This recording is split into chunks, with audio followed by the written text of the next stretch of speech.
Let's put the spotlight then on another corporate, and today we've got M&M Finance in the spotlight. Ramesh Iyer is the VC and MD here to talk a little bit more about their quarterly growth as well as long-term projections. Mr. Iyer, let's get straight to it because since the last 2 quarters, the loan book has grown nearly 27%. Earlier, your guidance was 25% versus the 20% plus. What is driving this cautious stance? No, so it's not cautiousness, right? It's just that the base is much higher. If you look at the first quarter and the second quarter of last year, and then on that base, you grow at 27%. But last year, even the third and the fourth quarter were big quarters. So therefore, to register a growth on that is what we are saying, that we would be able to definitely grow at about 20%. Other than that, there is no cautiousness. We are very, very comfortable to believe that the market is doing well. The sentiments are positive. Footfall at dealership is high. Even the recently concluded Dussehra festival saw a buoyancy in retail. So we don't see any element of cautiousness or negativism on the ground. Sure. Most segments, though, did well, barring tractors, I'm guessing. What are some of the ground checks indicating with dealers, given that festive season is underway, and what your expectations then would be with regards to disbursements? So clearly we see that, tractor again comes at the back of a very large base, and it is just about finished the season. And you will once more see in the next season, the pickup does happen. And it's also infrastructure story back. So once the infrastructure story, which we are seeing, is at its best now, you will start seeing the commercial tractor purchases will begin to happen. On an overall disbursement front, as I said, we are gaining market share in some of the product. And also across the country, we see traction doing well. But largely what we see is the personal car segments, personal UV segments are all doing very, very well. Where we see there is a little pressure for us as an overall market, if you were to look at, is on the pre-owned vehicle. Well, the demand is very, very high. Availability is a major issue in the pre-owned vehicle because, first of all, the repossessions in the markets have come down, exchange programs are not happening, and people are holding on to their current vehicle for a little longer than before because the new vehicle availability was a challenge. I think once the supply side of the pre-owned vehicle improves, you will start seeing even growth from that particular vertical. So overall, I would kind of put it as demand on all fronts doing pretty well.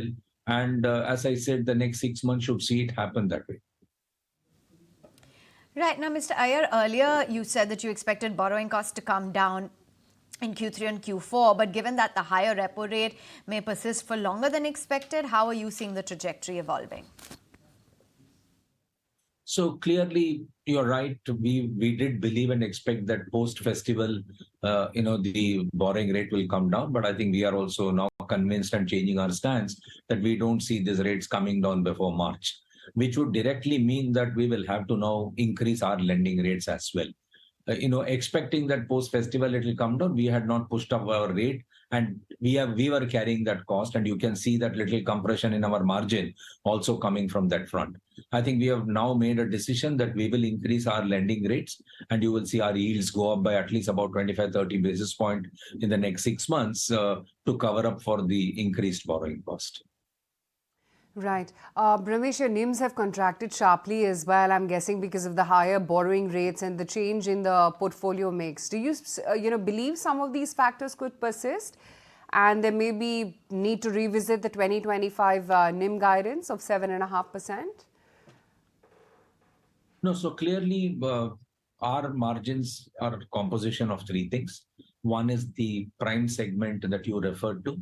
That's a conscious decision to be in that segment because even though the NIMs compress for that segment, but the operating cost and the credit cost for that segment is also very, very low. And therefore, it's a conscious decision to be in that particular segment at the lower NIMs. In as far as the borrowing cost factor is concerned, as I just mentioned, we will be increasing our lending rates at least by 25-30 basis points, and that should cover up for some extent of the NIM difference.